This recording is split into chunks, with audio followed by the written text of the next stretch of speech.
All right, we are going to go over a couple quick reminders about domain and range, just the basics of domain and range. So the first thing is you need to keep in mind that there's two different notations when we're dealing with domain and range. There's the notation for discrete data. Remember we talked about discrete data being distinct dots, okay? And if we're going to be finding domain and range of discrete data, we will be listing all possibilities. So this would be an example of the domain. We would say domain. Nothing, no information at 1. We have a dot at 2. So I'd write that down. A dot at 3, 4, and 5. It is just a list of all possibilities of where you will find information on this graph. For continuous data, remember we said continuous data is connected. Okay, it does not mean it goes on forever and ever and ever. That is not the same. Continuous data is connected dots. So in this situation, there's no way that we could list out every single point because there's information at 2.5 and 2.6 and 2.7 and 2.9999999 and every single possibility from 2 up to 5. Because they are colored in dots, they would be inclusive, meaning we would have the equal to part. So this would be all the numbers 2 less than or equal to x less than or equal to 5 for the domain of this graph. Okay? So remember there's two different notations. There's a notation for discrete where we list each point. We do that in numerical order and we always only list numbers once. And there's a notation for continuous, which uses the inequality signs to show where you can find the graph. Okay? Keep in mind, domain will always move from left to right. We're always starting at the left and moving to the right when we're finding domain. Range will always go bottom to top. We would start at the bottom of the graph and move up to find the range. So let's do two quick examples. First one, I'm going to find the domain. This is a discrete graph, so I know that I will be using the little birdies, and I will be, I wrote D twice, sorry about that. I will be listing every possible X value where you can find information on this graph. So I start at the left. I don't see any information at 0. At 1, there's a point, so I'm going to list 1. At 2, I see information here and here.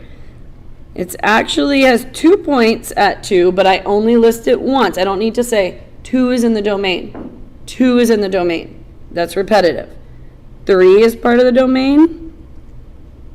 4 is part of the domain. And that's the end of the graph. I see nothing more. So that was not a good one. So 1, 2, 3, 4 is the domain of this graph. For the range, I'm going to go bottom to top. Starting at the bottom, nothing at 0.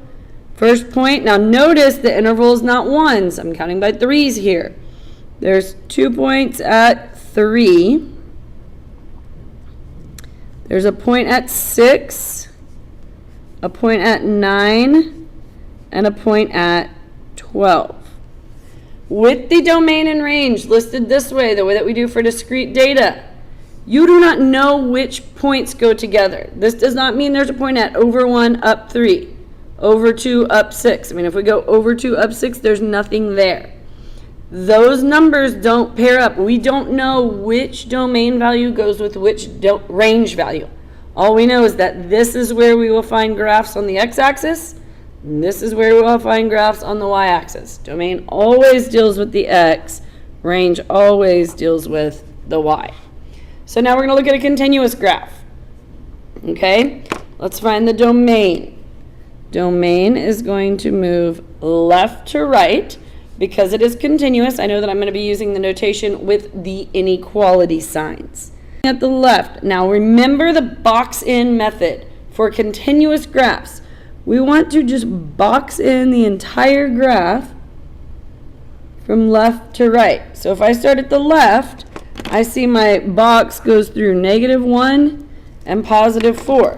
So -1 less than, it's a colored in dot, so or equal, We know domain is x less than or equal to 4.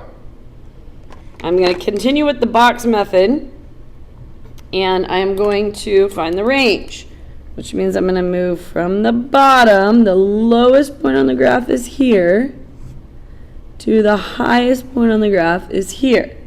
I went from -4 to +2. -4 less than or equal, it's coming down and touching it, to y, range always deals with y, less than or equal to +2. With continuous graphs, box it in. It would be a very common mistake for someone to say that -2 is the lowest point here instead of -4 because of that end point. But we're not looking at the endpoints, we're looking at the lowest point. So start bottom to top, box it in. Every piece of this graph can be found within this box, and here are those parameters. Okay?